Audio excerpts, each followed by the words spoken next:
اعوذ باللہ من الشیطان الرجیم بسم اللہ الرحمن الرحیم۔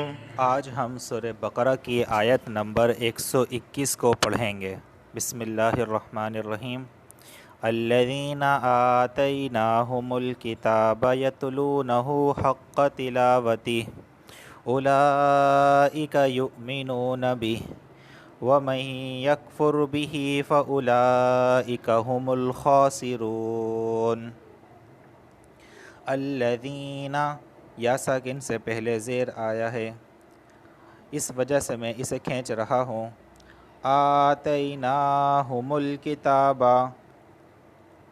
آتیناہم الکتاب یتلونہ، یتلونہ، یتلو واو ساکن سے پہلے پیش آیا ہے، اس وجہ سے میں اسے واو مدہ کی وجہ سے کھینچ رہا ہوں۔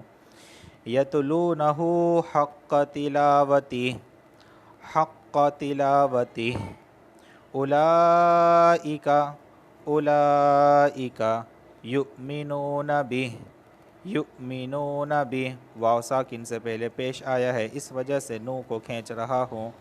یؤمنون بہ ومن یکفر بہ، ومن یکفر بہ فاولئک، دیکھیں فاولئک یہاں پہ مد متصل واقع ہو رہا ہے کہ ایک ہی کلمے میں مدہ اور حمزہ جمع ہوئے ہیں۔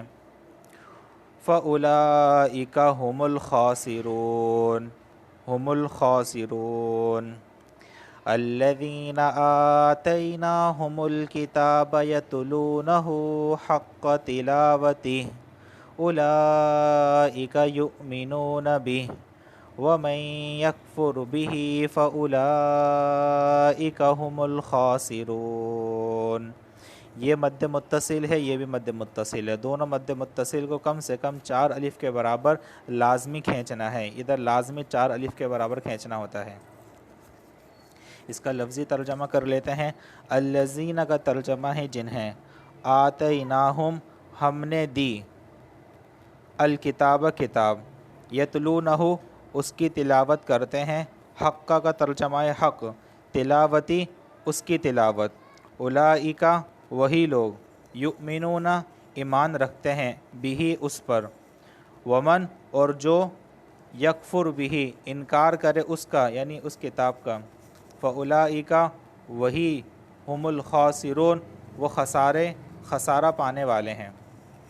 اس آیت کا لفظی ترجمہ کے ساتھ ساتھ با محاورہ ترجمہ بھی دیکھ لیتے ہیں۔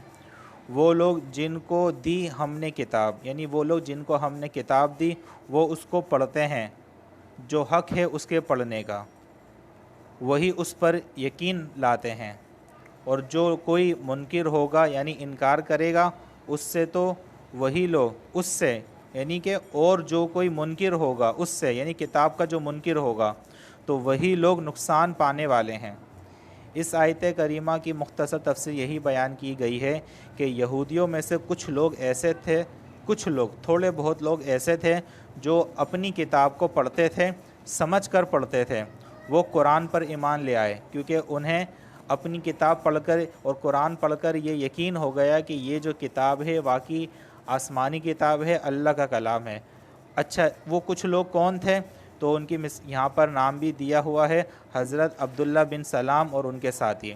یہ آیت انہی جیسے لوگوں کے بارے میں نازل ہوئی ہے کہ وہ قرآن کو سمجھ کر پڑھتے تھے اور اس کا حق ادا کرتے تھے۔ تو جو قرآن کو سمجھ کر پڑھتا ہے تو انہوں نے یعنی کہ انہی لوگوں نے تورات کو غور سے پڑھا اور ایمان لے کر آئے، اور اس کے اندر کوئی تحریف وغیرہ نہیں کی تورات کے اندر، تو تورات کے اندر انہوں نے کوئی تحریف وغیرہ نہیں کی۔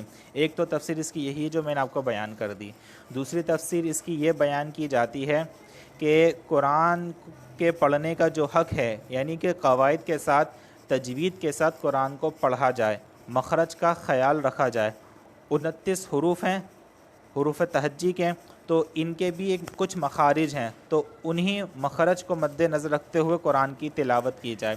اگر کسی لفظ کا مخرج آگے پیچھے کر کے انسان پڑھ دیتا ہے، تو کی جگہ تا پڑھ دیتا ہے، ضاد کی جگہ دال پڑھ دیتا ہے، ہا کی جگہ ہا پڑھ دیتا ہے تو اس سے معنی تبدیل ہو جاتا ہے، اور جب معنی تبدیل ہو جاتا ہے تو بعض اوقات معنی اتنا زیادہ تبدیل ہو جاتا ہے کہ نماز ٹوٹ جاتی ہے، نماز خراب ہو جاتی ہے۔